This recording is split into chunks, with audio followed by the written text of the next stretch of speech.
So I'm sorry about the noise coming from downstairs. It's a bit unfortunate, but it's all right because I love music. I love the way we use it to make ourselves feel better. I love the way we rock to the rhythm and rhyme, whether metal or grime, dubstep, hip-hop, classical, pop. We can all take the time to just stop and listen sometimes. I love offbeats, complex time signatures, music that goes off-piste, taking us to the unexpected. I love dissonance that resolves, music that evolves beyond the 4-5-1. I love melody and timbre and all the different genres, except maybe atonal music. Dissonance unresolved is a puzzle I still can't solve.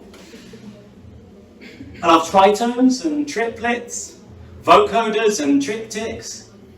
Oh wait, sorry, that last one's from art, isn't it? I love music. And I love language.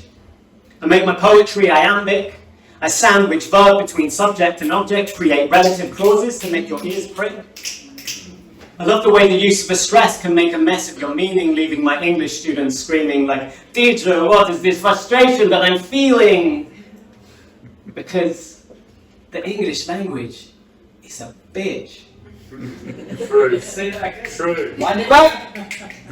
The English language is a bitch. But this bitch is being butchered by natives who don't care about the wonders of our language. Which brings me back to music and the way we use it to inspire. So let's start a fire in the minds of those too blind to realize that this is all related. It should be celebrated. Language has rhythm.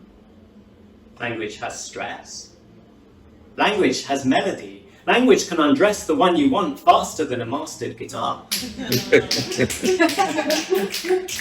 Language is music. And music is a language we all speak. Thank you.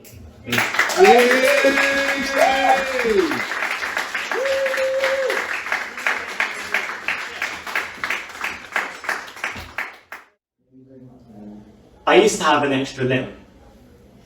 An addiction whose itching would fixate in my fingers and linger. Notes would fly from brain to limb with rhythm.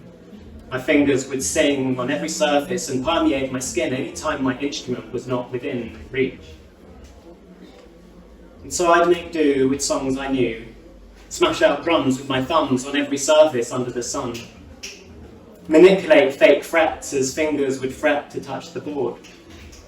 I'd get bored and think of riffs, the scratch I simply couldn't itch until I was touching it. I want to fish it out sometimes, but find that I don't have the courage to try. I'm missing my extra limb. I miss my extra limb. My left hand has no immediate plan to satisfy this craving. My right finds other ways to say the songs that I was saving. My limb is artificial now. It has a different sound I've found to be more versatile, but all the while I'm scratching at a ghost in the hope it might have the same effect. That scratch runs deep. It's left a scar in the shape of my guitar. Rude.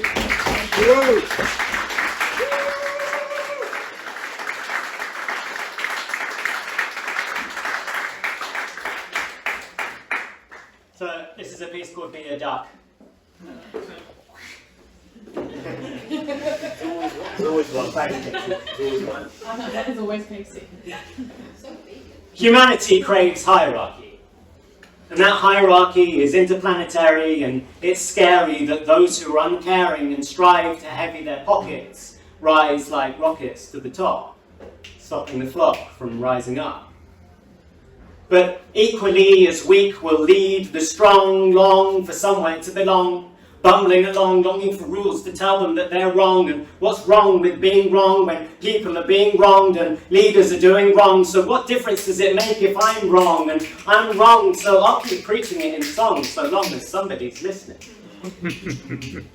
But each week, the weak seeks gold that's glistening in his own limelight.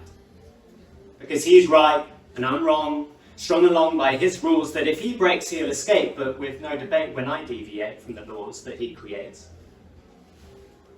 Because humans crave hierarchy. The rulers rule and the people bow without the why and the how. Because the why and the how creates choice, creates a voice with which to decide, and ultimately we can't hide the fact that the more choice we have, the more we lack the ability to choose, which screws with our minds. So let me rewind, because humanity craves hierarchy. And maybe now you see that the illusion of choice makes us free.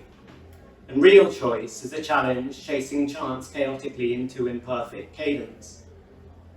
So there may always be sheep, and there may always be wolves.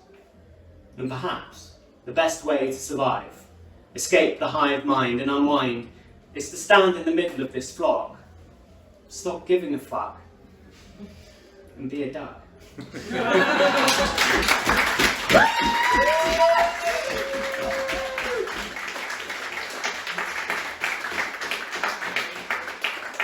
So I wanted to put in a few poems on theme this evening. So I've got a few things to celebrate school subjects. So we started with, obviously, by language and music.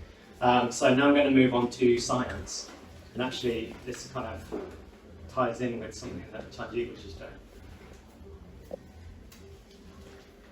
There was a massive bang, and the universe began. And gases spanning distances that had never existed, and twisted into the stars and planets. Chunks of granite and ice interspliced with the might of collisions of unimaginable scale.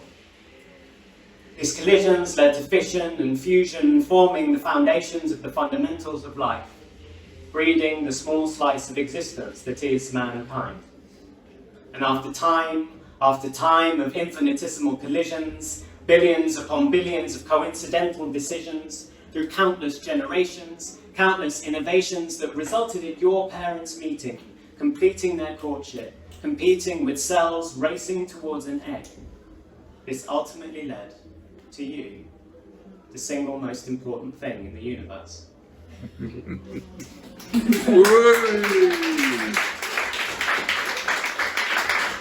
So, it was my brother and my sister-in-law's first wedding anniversary last week, and I actually wrote that for them. So, but there's a kind of surprise coming, so shush, don't tell them.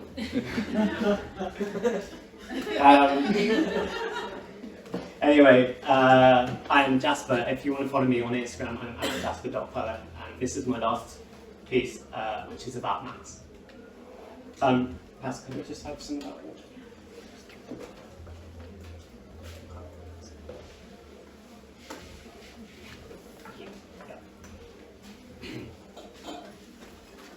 Numbers are everywhere. They're in our hospitals, our offices, our schools. They're in our rooms. They're in the fact that in 120 years, 1 billion people became 8. They're in the state of the world, in every boy and every girl, hiding in the bare fabric of reality. They're in every principality. There are numbers in every fallacy and numbers in every tragedy. Numbers are everywhere. They're in our concept of time, in our minds, in every kind of digital format, in every picture of every cat on the internet. They're in the frets on a guitar, in every scientific name for every star, on every car. They express how far away something is. They're in every bubble of your fizz. They're in every atom of every conceivable thing in the universe, and in every syllable of this verse. Numbers are everywhere. There are numbers that don't exist to express the inexpressible. Equations to explain the incomprehensible, ratios to describe the beauty in your face like 1 is to 1.618, the numbers that help you find a mate and numbers that make you late. There are numbers in the chance encounters that lead to falling in love, numbers in the tears after a breakup.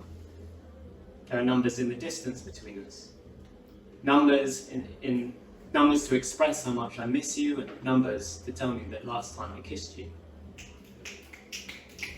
There are numbers of people who don't understand numbers. Numbers that go through your mind as you slumber, numbers in the sheep that you count to go to sleep, and numbers that repeat. There are numbers who are more negative than you are. So when you're feeling down, you should keep that in your heart. There are numbers in art, statistics that start wars and statistics that end them. Telephone numbers that end marriages and the numbers that mend them. There are numbers that tell me where you live. 3 numbers you can dial if you don't like that I know where you live.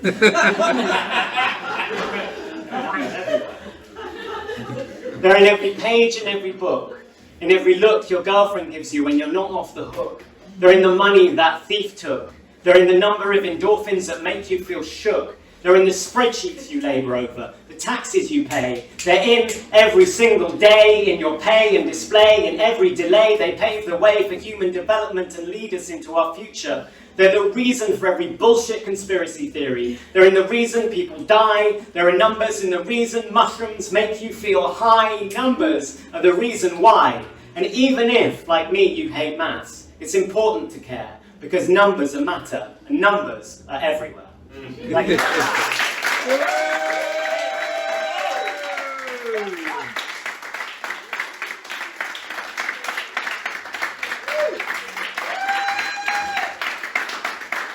Thanks for everybody!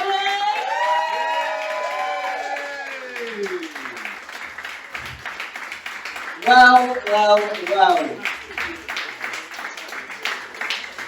What a way to end the first half. We're going to close schools out.